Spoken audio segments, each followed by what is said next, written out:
बिस्मिल्लाहिर्रहमानिर्रहीम। अज़ीज़ तलबा, चैप्टर को कंप्लीट करने के बाद हमने देखना है chapter number 2 cell tissue and organ की एक्सरसाइज को। तो इस एक्सरसाइज को जब हम देख रहे हैं, इसमें सबसे पहले तो एमसीक्यूज़ होते हैं। तो एमसीक्यूज़ में आप देखें तो पहला एमसीक्यूज़ हमारे सामने ये है कि one of the following is absent in animal cell. Animal cell में एब्सेंट जो स्ट्रक्चर है वो कौन सी है। हमारे पास 4 ऑप्शन हैं अगर हम गौर करें, protein, water, salt and cellulose. तो क्योंकि मैं आपको नोट्स के ज़रिए यहाँ पे पढ़ा रहा हूँ तो आप एक्सरसाइज को भी देखेंगे टेक्स्ट बुक में, देन उस नोट्स को देखेंगे। तो इस पे हम देखते हैं कि सेलुलोज जो है वो एनिमल सेल में एब्सेंट होता है। बाकी 3 जो ऑप्शन है, 3 जो नाम है, 3 जो सब्सटेंसेस हैं वो प्रेजेंट होती हैं। प्रोटीन भी होती है, वाटर भी होता है, सॉल्ट भी होता है। एनिमल सेल में सेलुलोज एब्सेंट होता है जी। उसके बाद हम देखते हैं नेक्स्ट में हमारे पास क्वेश्चन नंबर 2 ये है, what is the main difference between a plant and animal cell. Animal cell और प्लांट सेल में मेन डिफरेंस क्या है। देखिए हमें कौन कौन सी यहाँ पे ऑप्शन दी गई हैं। ऑप्शन हमारे पास हैं 4 ऑप्शन। और ये option number A, plant cell has nucleus, it is absent in animal cell. Option B, plant cell has a cell wall which is absent in animal cell. Animal cell is larger than the plant cell. और D है, plant cell has no chlorophyll। तो हमारे सामने answer clear है कि plant cell जो है उसमें सेल वॉल होती है जो एनिमल सेल में नहीं होती। बाकी जो 3 ऑप्शन है, option A, option C, option D, ये डिफरेंस को इंडिकेट नहीं करती। प्लांट सेल में न्यूक्लियस है, it is absent in animal cell, ये तो कोई बात नहीं हुई कि एनिमल सेल में न्यूक्लियस नहीं है जबकि प्लांट में है, वो दोनों में होता है।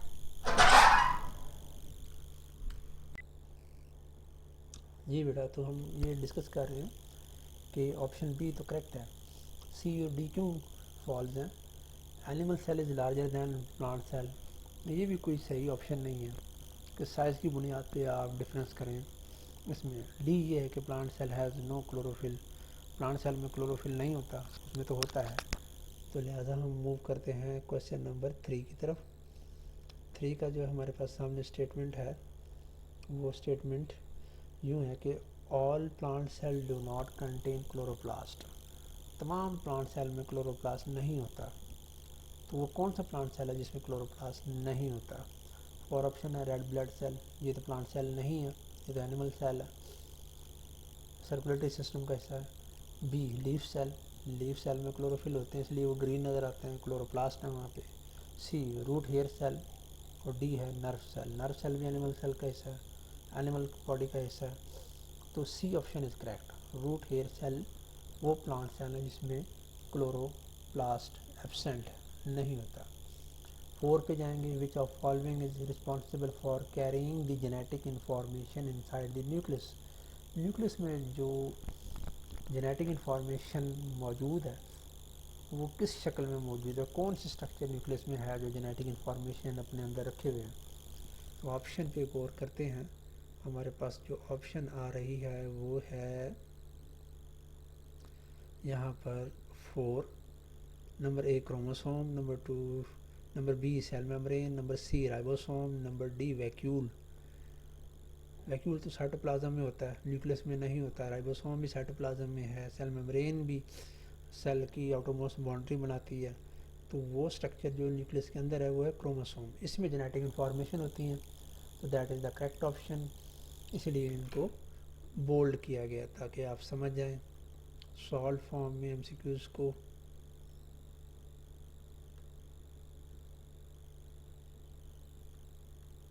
जी हम मूव करते हैं, क्वेश्चन हमारा है 5 क्वेश्चन में अगर हम देखें, which one of the following trap sunlight energy for the process of photosynthesis. Option A cytoplasm, option B vacuole, option C cellulose, option D chlorophyll. तो क्लोरोफिल करता है, सेलुलोज तो सेल वॉल का हिस्सा होता है, वैक्यूल स्टोरेज का काम करता है, साइटोप्लाज्म बहुत सारे ऑर्गेनेल्स को अपने अंदर समाये होता है, और यहाँ पे बहुत से बायोकेमिकल प्रोसेस भी हो रहे होते हैं, लेकिन फोटोसिंथेसिस जो होती है वो होती है क्लोरोप्लास्ट में क्लोरोफिल है। तो दैट इज़ द क्लोरोफिल, वो पिगमेंट है जो कि सनलाइट को ट्रैप करती है। जी बेटा, अब मूव करते हैं क्वेश्चन 6 पे। What would happen to you if you had no bone? अगर हमारे जिस्म से हड्डियाँ निकल जाएँ तो क्या होगा हमारे जिस्म का?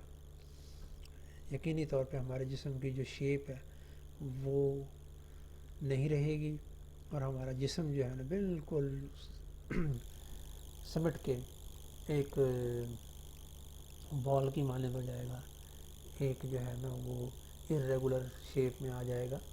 तो ऑप्शन देख लेते हैं इस तरह, फिर हमें ज़रा इसको सिलेक्ट करने में आसानी रहेगी। Option A, waste will increase in your blood. अगर हमारे जिस्म से हड्डियाँ निकल जाएँ तो हमारे ब्लड में वेस्ट बढ़ जाएगा। B, your food will not digest. हमारी खुराक हज़म नहीं होगी, हमारा खाना हज़म नहीं होगा। See, your blood will have more carbon dioxide. Carbon dioxide की मिकदार बढ़ जाएगी हमारे ब्लड में। You will be floppy. Yes, अगर हमारे बॉडी से बोन निकल जाएँ, बोन ख़त्म हो जाए, तो हमारा जिस्म फ्लॉपी हो जाएगा, एक भद्दा सा बेढंगम सा हो जाएगा। प्रॉपर शेप ना तो बाजुओं की रहेगी, ना टांगों की रहेगी, ना हमारे चेहरे की रहेगी, ना हमारे सर की रहेगी, गर्दन, सब प्रॉपर शेप इनकी ख़त्म हो जाएगी, स्पोर्ट भी ख़त्म हो जाएगी। तो इसलिए हमारा जो करेक्ट ऑप्शन है वो ऑप्शन डी है। उसके बाद हम 7 की तरफ जाते हैं। 7 में आप देखें, one of the following is correct pathway of organisation. अभी हमने लास्ट टॉपिक पढ़ा था लेवल ऑफ ऑर्गेनाइजेशन, एक पिरामिड की फॉर्म में, जिसमें सबसे ऊपर सेल था, फिर टिश्यू, फिर ऑर्गन सिस्टम मिलकर बना रहे होते हैं इंडिविजुअल या ऑर्गेनिज्म। तो इसी चीज़ को यहाँ एमसीक्यूज फॉर्म में दिया गया है। उसमें हम देखते हैं ऑप्शन ए है सेल, सेल से ऑर्गन सिस्टम, फिर ऑर्गन टिश्यू। बी है tissue, organ, cell, organ system. और सी ऑप्शन हमारे पास है organ system, cell, organ, tissue. जबकि डी ऑप्शन है cell, tissue, organ, organ system. तो जनाब ये डी ऑप्शन बनती है। इसमें हमने बड़ी आसानी के साथ सेलेक्ट करना है, उन ऑप्शन पे गौर करना है जो सेल से शुरू हो रही है। सेल से शुरू होने वाली ऑप्शन ए है और डी है। बी, सी जो है ये सेल से नहीं शुरू हो रही, तो हमें बी और डी को तो वैसे ही रिजेक्ट कर देना है। हमने ए पे गौर करना है और डी पे गौर करना है। दोनों में सेल पहले है, लेकिन डी में सेल के फ़ौरन बाद करेक्ट लेवल है, दैट इज़ टिश्यू। ए में ये नहीं है, तो लिहाजा option D is correct. Question number 8, the liver is include in which organ system? हमारे जिस्म में जो लिवर है, जिसको हम जिगर कहते हैं, ये किस ऑर्गन सिस्टम में शामिल है? ऑप्शन हमारे पास हैं 4। A digestive system, B circulatory system, C respiratory system, D nervous system. तो डेफिनेटली लिवर जो है वो डाइजेस्टिव सिस्टम का हिस्सा है। ब्लड फॉर्मेशन होती है, फैट डाइजेशन में हेल्प करता है, स्टोरेज में हेल्प करता है, हमने पढ़ा है अभी। तो ये डाइजेस्टिव सिस्टम का हिस्सा है liver. Question number 9। Question number 9 जो है ना वो स्टेटमेंट कुछ इस तरह है, which structure control the function of all other? A cytoplasm, B cell membrane, C nucleus, D vacuole. तो nucleus is called the brain of cell या central part of a cell. ये सेल की तमाम activities को control करता है। जैसे हमारी बॉडी के अंदर हमारा दिमाग और स्पाइनल कॉर्ड, ये तमाम बॉडी एक्टिविटी, तमाम बॉडी फंक्शन को कंट्रोल करती हैं, इस तरह न्यूक्लियस सेल में यही काम कर रहा होता है। ये थे हमारे एमसीक्यूज़। अब हम बढ़ते हैं अपने क्वेश्चन बी पे। ट्रू फॉल्स स्टेटमेंट है हमारे पास, 5 स्टेटमेंट हैं। इसका हमने एनालिसिस करना है। सॉल्व फॉर्म में आपके सामने मैं डिस्कस कर रहा हूँ, ताकि आप आसानी इसको समझ लें और जल्द से जल्द अपनी जो है ना एक्सरसाइज की जो नोटबुक है, अपने एक्सरसाइज में को आपने कॉपी पे हल करना है, नोटबुक पे हल करना है, और उसको जो है ना आप पीरियडिकली सॉल्व करें, उसको रेगुलर लिखें, तरतीब से लिखें। और जब आपके काम चेक करने की बारी आएगी, क्लास जब ओपन होगी इसको, तो हम इसको जो है ना देखेंगे भी सही, चेक भी करेंगे।